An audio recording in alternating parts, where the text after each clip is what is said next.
The Grand Hall of the Galactic Council had never been this quiet before. For centuries, it had echoed with voices, hundreds of them, speaking in dozens of languages, each one fighting for power, influence, or survival. The air usually shimmered with the glow of holographic charts and the hum of translation drones. But now, there was only silence. Every eye in the chamber turned toward the great doors at the far end, the same doors that had just closed behind the humans. They were gone. No shouting, no speeches, no threats, just silence and footsteps fading into the corridor.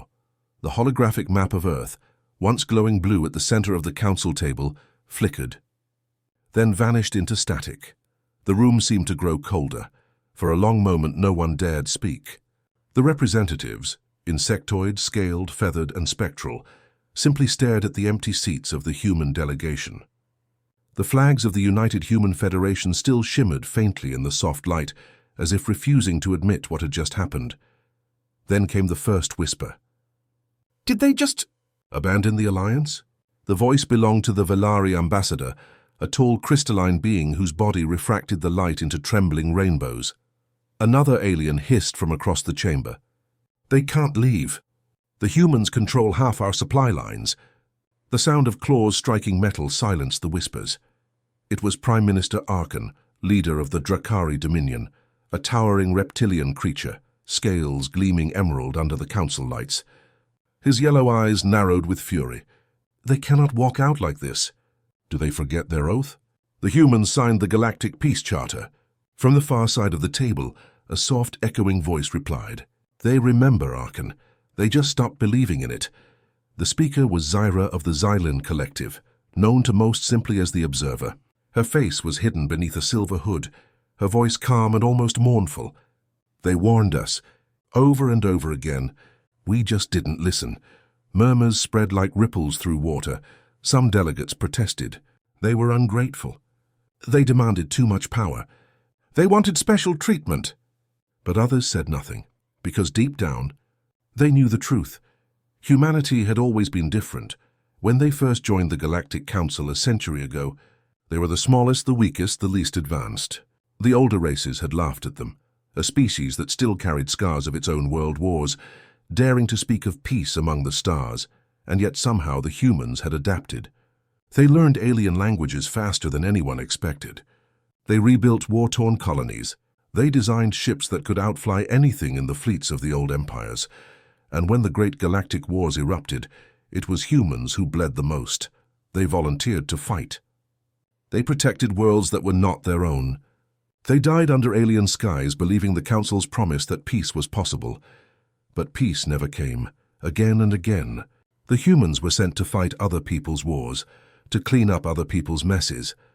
Their fleets were ordered into battles they did not start. Their technology was stolen. Their voices were silenced. Until now. The silence in the chamber deepened. An aide rushed into the hall, a small, nervous insectoid clerk carrying a data pad. "Prime Minister," he stammered, "the human fleets have gone dark. All communications have stopped." "What do you mean, gone dark?" Arkan growled. "They've—" The aide hesitated, clicking his mandibles. "They've shut down all shared networks. Every human-built station, every shipyard, every outpost under their control has gone offline. Completely." A wave of unease spread through the room. "Impossible," muttered the Vicari Chancellor. "We share their technology. Our own systems." But before he could finish, the holographic lights flickered again. The massive projection that displayed the Council's network map dissolved into black. Red symbols began flashing, one after another, marking communication failures across hundreds of star systems. Connection lost.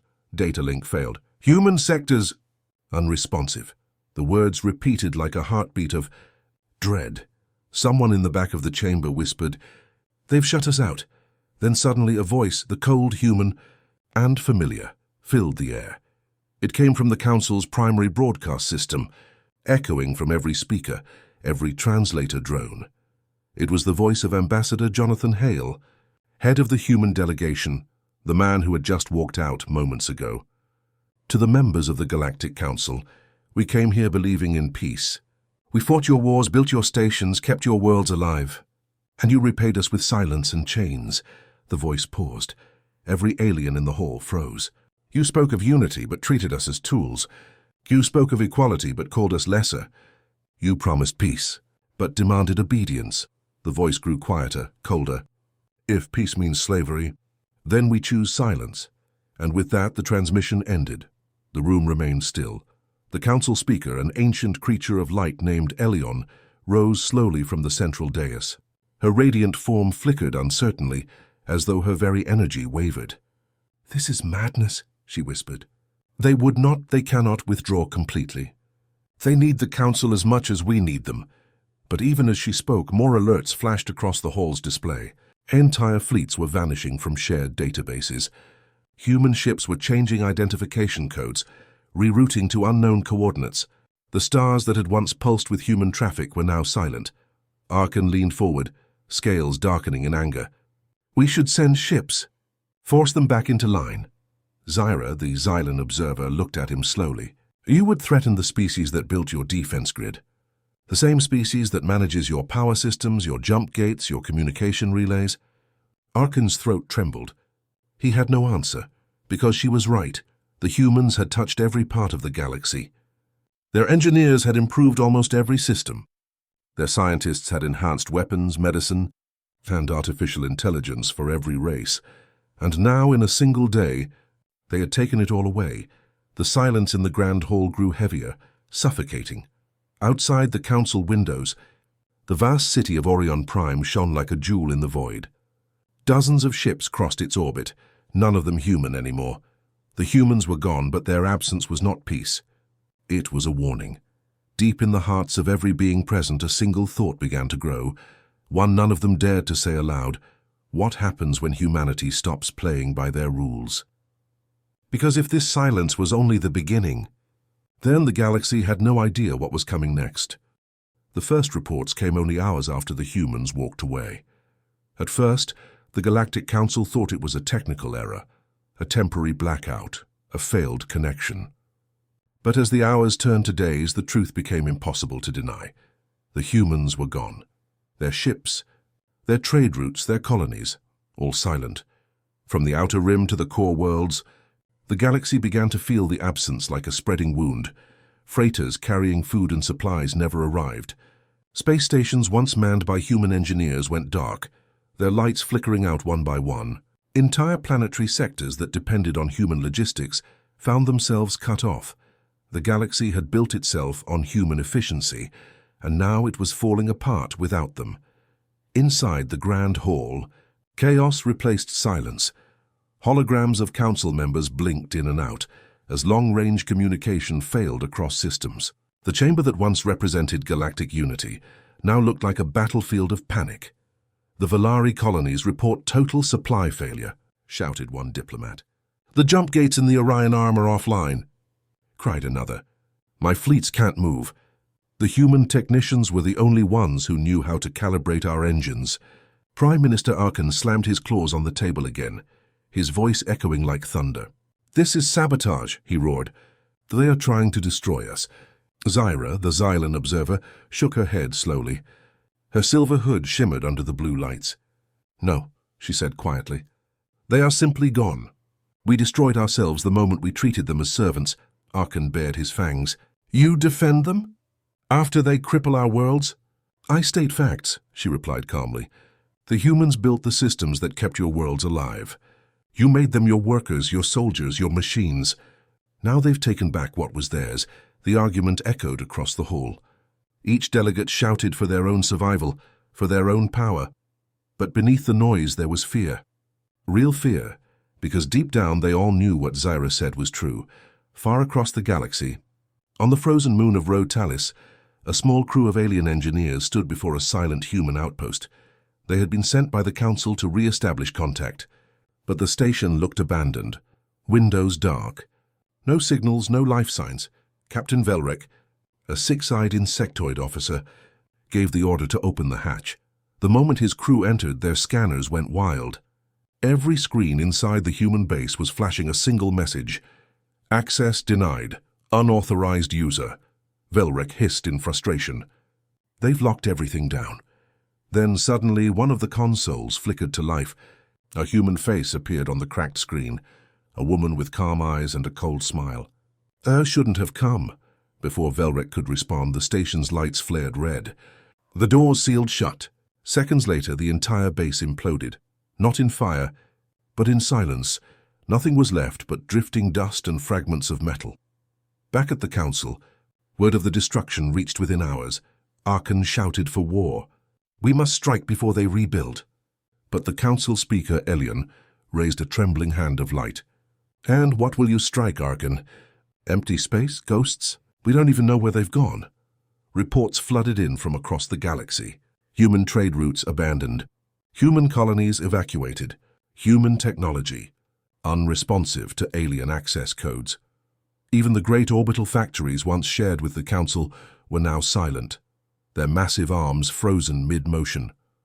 The galaxy was crumbling. Without human maintenance, the energy grids began to overload. Planets went dark. Military fleets were stranded in deep space, unable to repair their hyperdrives. Entire civilizations were realizing too late just how much they had depended on the species they once called inferior. Meanwhile, at the edge of known space, something else was happening. Deep in the black beyond the Perseus frontier, a massive object drifted quietly, invisible to the Council's senses. It was not a planet, not a ship. It was both. The Exodus Array, a chain of colossal human-built stations linked together, pulsing with new power. Inside, fleets assembled in silence, thousands of ships with dark hulls and glowing blue engines. They bore no emblems, no markings, no flags. They were preparing. Not for war, not yet, but for independence. Humanity had chosen isolation, but they hadn't chosen weakness. Their scientists called it the quiet rebuild. Their soldiers called it the long game. Their leaders called it Project Exodus. No transmissions left the array. No signals escaped its shadow. But the stars around it flickered faintly, as if something massive was drawing in energy. Back in the council hall, fear was turning into paranoia. Rumors spread faster than light. Some claimed the humans had found a new home beyond the galactic rim. Others whispered that Earth had been turned into a fortress world, sealed off behind an impenetrable shield. Admiral Varine of the Core Dominion stood before the council table, his armored tail twitching nervously. "You don't understand," he said. "They are not just another species. They are builders. They are planners. Every system they touched carries their code. If they wanted to, they could shut down half the galaxy overnight." The chamber went silent again. "Are you suggesting," Elion asked slowly, "that they have already done this intentionally?" Varine's voice dropped to a whisper. "I'm suggesting they warned us what would happen if we didn't listen." That night, the galaxy's main communication hub, the relay nexus on Tyrion Prime, went dark. No ships passed through. No signals left or arrived. Billions of beings woke to find themselves cut off from the rest of the stars. The panic that followed spread faster than any virus. Worlds turned on each other, blaming humans, blaming the Council, blaming anyone they could. But the truth was simple. The galaxy had grown soft, depending on humanity. And now, as they looked up at the night skies, the same skies that had once glowed with human trade ships and patrol fleets, they saw nothing but empty stars. The Council called another emergency meeting, but no one came in person. Most members had gone into hiding. Only a handful remained: Elion, Zyra, Arkan, and a few others. They stood around the dead holographic map, watching the dark sectors spread. Zyra broke the silence. "They won't come back." "Not soon," Arkan growled. "Then we'll go to them." Elion turned to him slowly, her form flickering like a dying flame. "And if they don't want to be found?" Arkan didn't answer. He looked out through the glass walls of the Grand Hall toward the blackness of space. Once, that view had been full of light. Human ships, human stations, human life. Now, only darkness remained, and somewhere out there, hidden beyond the stars, humanity was watching, waiting, planning. Days turned into weeks, and the galaxy began to feel the full weight of what humanity had done. What started as confusion soon became chaos. Across 1,000 worlds, lights went out. Engines failed. Defense grids stopped responding.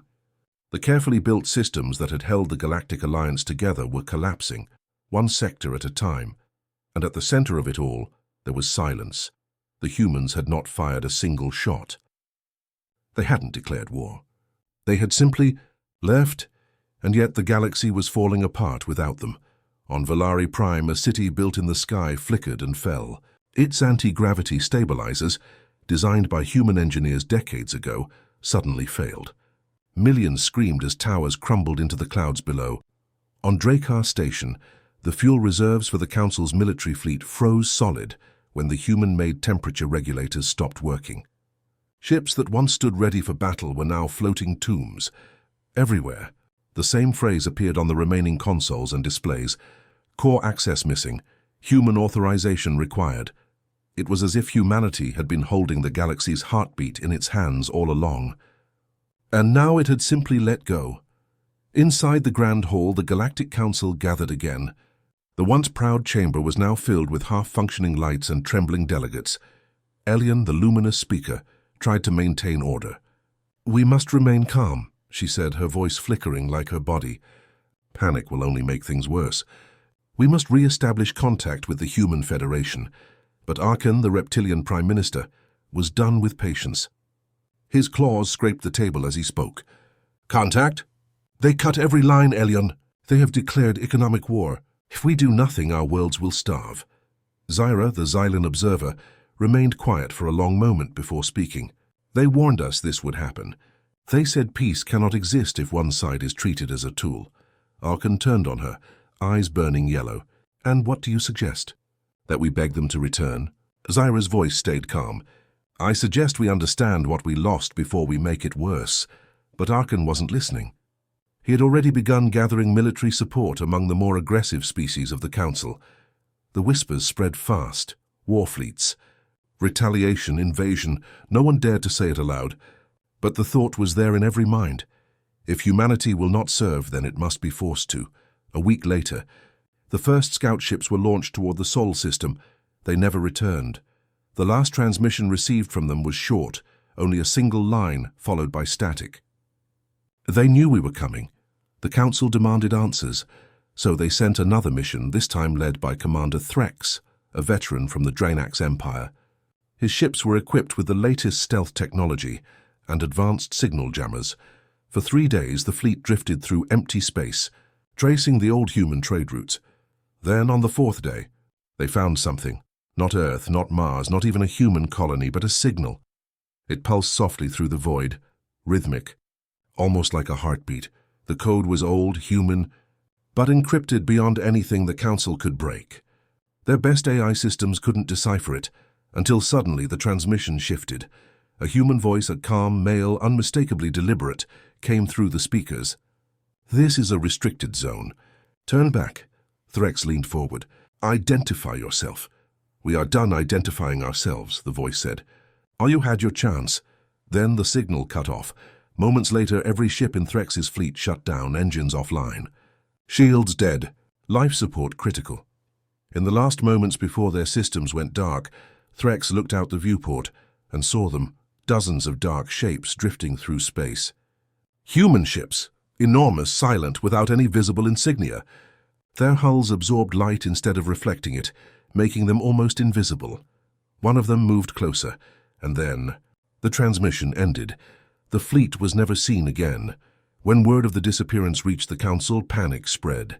"This is an act of war," Arkan roared. "They have destroyed our fleet." Zyra shook her head. "No, they warned you.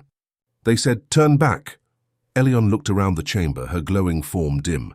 "If they can shut down ships remotely, if they can erase fleets without firing, then we are no longer facing humans as we once knew them."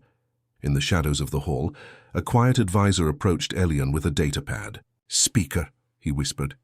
"We intercepted a message. It's faint, but it's real." She took the pad and read the words projected in holographic text. "Project Exodus complete. Humanity is ready." Her hands trembled as the words repeated on the screen. "Project Exodus," she murmured.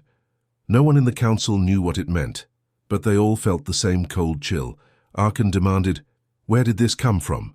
The aide shook his head. "We don't know. It was transmitted from outside the galactic network, from beyond the Perseus frontier." "Outside the galaxy?" Elion whispered. Zira lowered her hood, her glowing eyes sharp and focused. "No," she said softly. "Above it." For the first time in centuries, the Galactic Council began to fracture.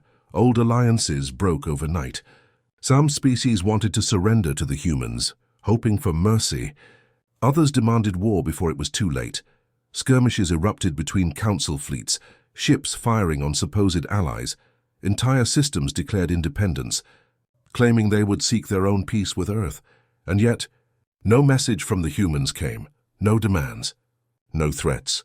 No answers. Only silence. In the void, far from the chaos, human fleets moved like shadows. Massive carriers the size of small moons glided through deep space, powered by technology the galaxy had never seen.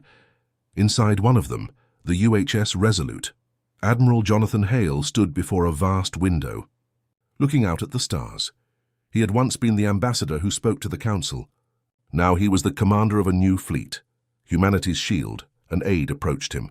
"Sir, reports from the colonies confirm full readiness." "Exodus is complete," Hale nodded slowly. "And the Council?" "Panicking," the aide said with a faint smile. Hale didn't smile back. "Good, let them panic. It'll buy us time." He turned back to the stars. His reflection glowed faintly in the glass, eyes tired but unbroken. "They thought peace was ours to beg for," he said quietly. "Now they'll learn it's ours to define." Far away, the Galactic Council met in desperation, unaware that every word they spoke was being watched, recorded, by the very humans they had once dismissed. And as the old galaxy burned with fear and infighting, humanity waited beyond the stars, calm and silent. They had walked away from peace, but now, peace would come on their terms. The darkness of space stretched endless before Admiral Rhys Callan of the Arkan fleet. He stood at the bridge of his flagship, the Valtor 9, watching the holomap flicker with red alerts. Entire sectors once guarded by human patrols now blinked offline, empty, silent, abandoned. "Confirm again," he ordered, voice sharp. "Sector Delta 7. No transmissions." "None, sir," replied his communications officer, an insectoid from the Vexen colonies.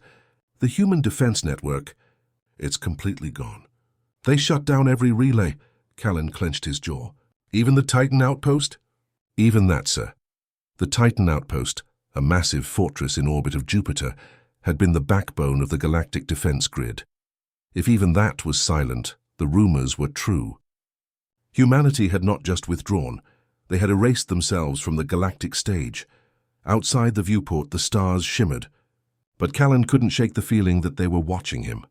"Admiral," came a low voice from the shadows. It was Councillor Vale, a tall avian alien from the diplomatic corps. "I warned the Council this would happen. We humiliated them. We mocked their warnings," Callan turned. "Warnings mean nothing if they don't act. And now they have." Vale's eyes narrowed. "Do you truly believe they'll stay silent forever?" Colin hesitated. "No, humans never stay silent for long." Meanwhile, across the galaxy, panic spread like wildfire. Trade routes collapsed overnight. Mining operations shut down because their human engineers, experts in system maintenance, had vanished. Medical ships drifted unmanned, their human crews gone. Even the outer colonies, where humans once lived alongside alien settlers, were deserted. Houses stood empty. Lights flickered out. In one sector, the desert planet of Clyra burned under its twin suns. The local governor, a frog-like being named Vur, stood outside the capital's command tower, staring at the smoking horizon. The humans had left 2 days ago. Before leaving, they disabled every defense drone and locked every data vault. Vur's aide ran up to him. "Governor!" "Raiders on the eastern ridge. Without the human fleet, we can't—" Vur raised a trembling hand. "Don't bother. They warned us this would happen." He looked up at the empty sky. "We thought we could use them. And now we are defenseless." Back at the Galactic Council headquarters, chaos reigned. The chamber that once represented unity now echoed with shouting voices.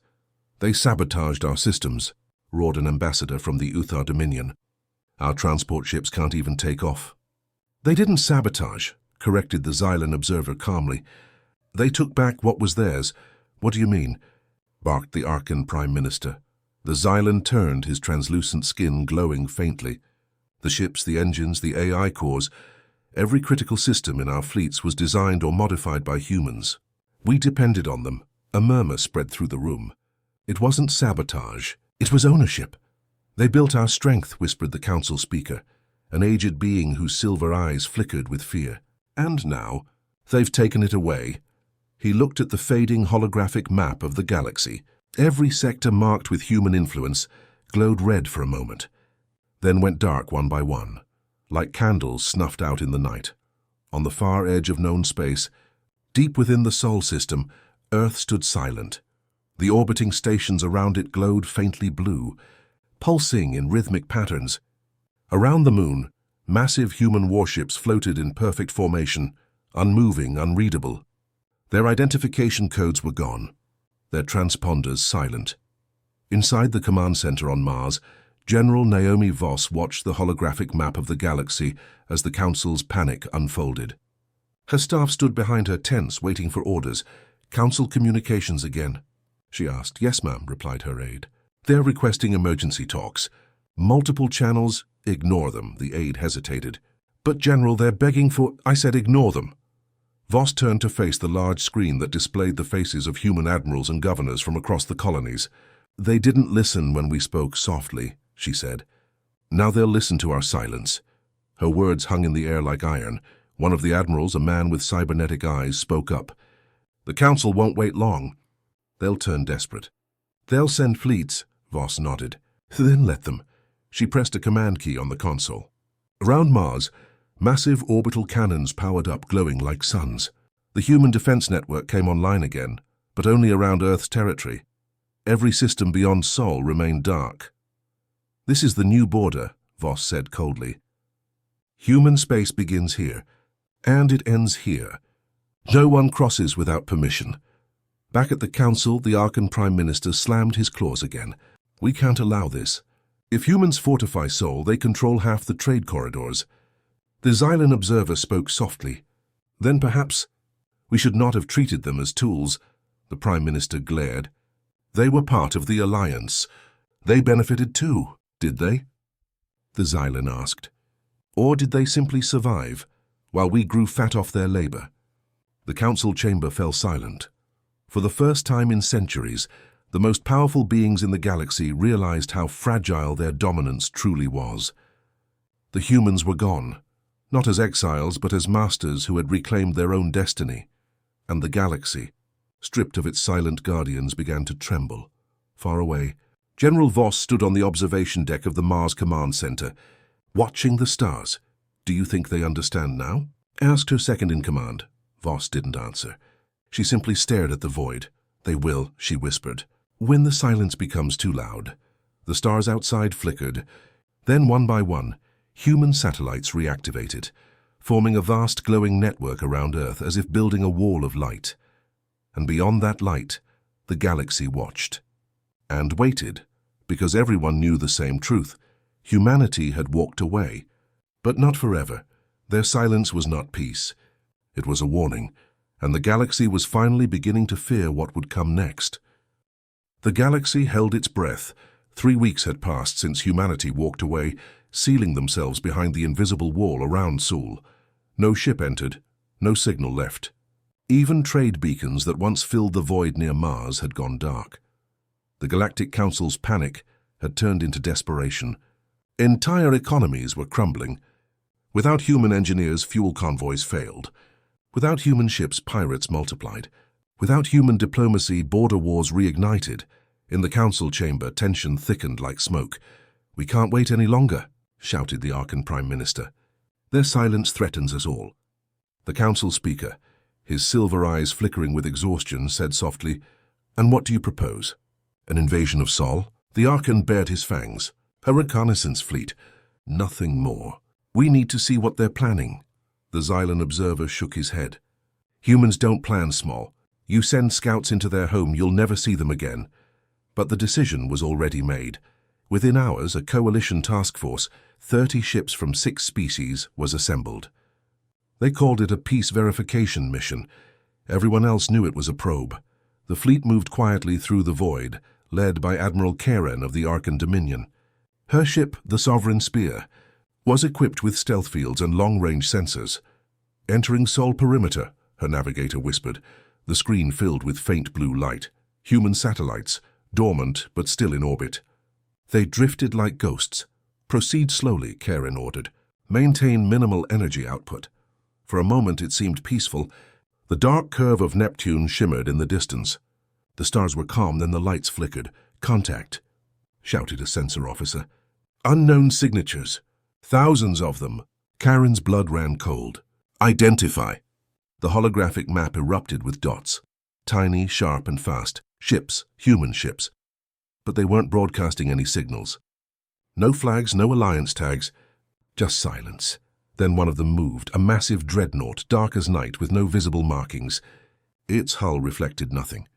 Even the stars behind it seemed to vanish. By the stars? Whispered her first officer. What have they built? The dreadnought sent a single transmission. One word, leave. The communication was simple, cold, and final. Karen hesitated. We are a neutral delegation. Before she could finish, the dreadnought's forward cannons charged. Blue light crawled across its surface like lightning veins. Retreat, she screamed. But it was too late. The beam fired, not at them, but past them, slicing through the void. A warning shot that missed by kilometers, but vaporized an asteroid into molten dust. Every alien in the fleet went silent. Message received, Karen whispered. Fall back, now. Hours later, the Galactic Council convened an emergency session. Karen's report played on the central holoscreen, grainy footage of the human dreadnought. Gasps filled the room. It was enormous, she said, voice trembling. We detected no life signs aboard. It moved like an AI. An AI? Asked the council speaker. Yes, automated, controlled from somewhere deep within Sol. The Xylan observer leaned forward. Then it's begun. Begun? They're rebuilding, the Xylan said softly. Not to return to the council, but to protect themselves from us. A heavy silence followed. Meanwhile, in the hidden command center beneath Mars, General Naomi Voss watched the same transmission, recorded secretly by human observers who had intercepted the council fleet's attempt. She smiled faintly. They tested the borders sooner than expected. Her aide approached. Ma'am, the Guardian AI performed perfectly. The dreadnought didn't even engage full power. It didn't need to, Voss replied. They'll think twice before trying again. She turned toward the massive display showing hundreds of shipyards scattered across the asteroid belt. New vessels, sleek, dark, and silent, were being assembled by automated drones. Status of Project Halo? 83% complete. The defense ring around Earth will be operational in 3 months. And the Vanguard fleet, all ships online and cloaked within lunar orbit. Voss nodded. Good. The Council must believe we're hiding. Let them fear the shadows, her gaze hardened. Because one day they'll learn what hides behind them. Across the galaxy, fear turned to paranoia. Every flicker of static in communication networks was blamed on humans. Every unexplained disappearance of a ship near the outer systems sparked rumors. Alien media broadcast endless speculation. Are the humans preparing for war? The fall of the Alliance. Life after humanity. Whispers from the void. Even the great trade hubs of Orion and Zarthos were quiet. Merchant fleets refused to travel near human territory. And yet, something strange began happening. Human-built drones, small unmarked, started appearing near alien outposts. They didn't attack. They didn't speak. They just hovered silently, observing, then vanished. The message was clear, we're watching too. One evening, as the suns of Arkan Prime dipped below the horizon, the Prime Minister stood on his palace balcony. His advisor approached carefully. Sir, the Council is fracturing. Some worlds want to negotiate. Others want war. The Prime Minister stared at the stars. War against whom? Against ghosts? He sighed, his voice low. We thought we could control them. We thought they needed us. The advisor swallowed hard. What do we do now? The Prime Minister turned, his eyes tired but sharp. Pray that they never decide to come back. Back in the Sol system, deep beneath the surface of the moon, a hidden chamber came alive with light. Hundreds of glowing consoles activated in sequence, showing the faces of human leaders and military commanders across all colonies. General Voss appeared at the center of the hollow ring. Phase 1 is complete, she said. The Council fears us. The outer colonies are cut off. Now begins Phase 2. A low hum filled the chamber as a new image appeared, a massive structure being built near Jupiter. It wasn't a weapon. It was a gate. Project Dawn, Voss announced. Our path beyond this galaxy. The humans in the chamber nodded silently. They had walked away, not to hide but to rise beyond the reach of anyone, and as the first rings of the intergalactic gate began to glow, Voss whispered, "Let the galaxy fear the shadows, because in those shadows, we are becoming something greater." The stars over Jupiter burned brighter that night. From afar it looked peaceful, a gas giant wrapped in amber clouds and silver storms. But beneath that beauty, something enormous was awakening. Dozens of massive human dreadnoughts circled the planet, guarding an artificial ring the size of a moon. The structure pulsed with blue-white energy, each pulse shaking nearby ships with invisible waves. In the command center aboard the Horizon, General Naomi Voss stood in silence, watching the ring come alive. Around her, scientists and officers worked furiously at their consoles. Energy flow at 90%, reported Dr. Arya Chen. Stabilizers holding. Quantum lattice is forming. Voss nodded slowly. Project Dawn is nearly ready. Her aide, Commander Hayes, frowned. Ma'am, the Council won't ignore this. We've intercepted at least 15 scout transmissions near Neptune. Voss didn't look up. Let them watch. Let them see what they could never build. The commander hesitated. Permission to speak freely? Granted. Why not talk to them? Why not tell the Council what we're building? Maybe they'd understand. Voss turned sharply. Her voice was cold but calm. Understand? They enslaved us, used our soldiers as mercenaries, treated us like tools. When we asked for peace, they mocked us. When we offered help, they took advantage. And now when we've finally chosen freedom, they suddenly want to understand. She looked back at the glowing ring. No, Commander. They don't deserve to know what comes next. Across the galaxy, panic rippled like a storm. Council ships reported strange energy readings from Sol, bursts of radiation strong enough to register from light years away. Scientists across the Arkan, Vexen, and Xylan systems gathered in secret to decode the signal. What are they doing? Asked one scientist in a deep space lab. It's not a weapon signature. No, said another. It's something else. The pattern repeats every 7 minutes, like coordinates, but they're not pointing anywhere inside the galaxy. The room fell silent. Then where? The lead researcher whispered, outside it. The Galactic Council convened again in emergency session. This is insanity, shouted the Arkan Prime Minister. They're building something massive, and you're telling me they're trying to leave the galaxy? The Xylan observer blinked slowly. Perhaps that is their goal. To escape us, the Council speaker's silver eyes narrowed. Escape or transcend? Does it matter? The Prime Minister hissed. If they succeed, they'll become untouchable. We can't allow that. Then what do you suggest? Asked the speaker. The Prime Minister slammed his claws on the table. We attack. Destroy Project Dawn before it's finished. The chamber erupted in protests. The speaker raised a hand. And risk war. The Arkan leaned forward. We are already at war. They just haven't fired back yet. Hours later, a secret transmission reached the Arkan fleet commander. It carried simple orders. Assemble the armada. Prepare for an assault on Jupiter. Within days, 1,000 ships gathered at the edge of Sol. In the Sol system, alarms blared across human command centers. Admiral, multiple contacts approaching from the outer perimeter, shouted a young officer aboard the Horizon. Transponder signatures Arkan, Uthar, Vexen, and more. Over 900 confirmed vessels. Commander Hayes turned to Voss. It's the Council fleet. Voss didn't move. Are the Guardians ready? Yes, ma'am. Every orbital weapon is online. The Halo defense ring is at full power. Good, she said quietly. Then let them come. The alien fleet advanced cautiously, their formation tight and weapons primed. Admiral Karen led from the Spear of Dominion. She had been here before. The last time her fleet barely escaped. This time she swore she wouldn't run. Activate jammers, she ordered. We go in slow. No firing until I give the word. Her communications officer hesitated. Ma'am, with respect, what if they're telling the truth? What if this isn't a weapon? Karen glared at him. Then they should have told us what it is. As the fleet crossed Neptune's orbit, the stars began to fade. A thick fog of energy appeared, distorting scanners. Magnetic interference increasing, said a Vexen navigator. I can't see anything beyond the field. Keep going, Karen growled. Suddenly, her screen flashed red, multiple signatures. Ahead! Out of the fog emerged dozens, no hundreds of human warships arranged in perfect silence. Their hulls were black, absorbing light. Their engines didn't glow, and behind them Jupiter's great storm swirled around the glowing ring, the Dawn Gate. Karen stared in shock. By the stars. The largest human dreadnought moved forward. Its transponder activated for just a second, broadcasting a single ID, UNS Invictus. Then a voice came through. Calm, familiar. This is General Naomi Voss of the Human Dominion. You are trespassing in Sol territory.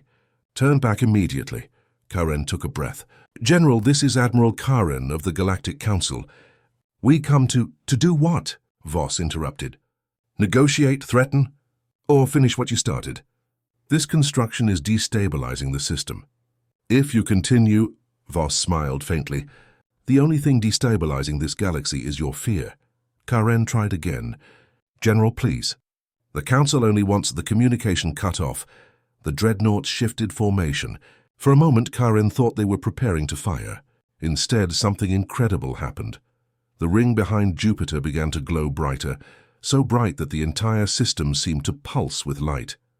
Energy arced across the gas giant's magnetic field, turning the planet into a halo of electric fire. Sensors screamed as the gravity field fluctuated. It's opening something, shouted her science officer. A wormhole, no, a dimensional corridor. Karen's eyes widened. They're leaving. The Dawn Gate roared to life. A tunnel of light expanded outward, bending space itself. Human ships began aligning into formation, preparing to enter.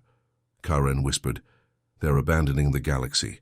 Then the Invictus sent one final transmission, echoing across every channel, every frequency, every star system. We offered peace. You chose control. Now we choose our own path. What lies beyond the dawn is not yours to follow. The transmission ended. The light consumed the sky, and one by one, the human ships entered the gate, vanishing into brilliance, leaving behind a galaxy trembling in their absence. Hours later, the Galactic Council received the last data logs from the Arkan fleet. The Dawn Gate had collapsed into silence. No human signal remained. The speaker sat in darkness, whispering softly to himself. They're gone. The Xylan observer stood beside him. No, he said. They've simply moved beyond us. He turned to the others. The question is not where they went, but when they'll return. In the quiet orbit around Earth, only one beacon remained active. It blinked slowly, sending a final message into the dark. Humanity has left the galaxy. Do not follow. Then even that light went out. The stars fell silent, and the galaxy finally understood what true fear was, not of war, but of being left behind.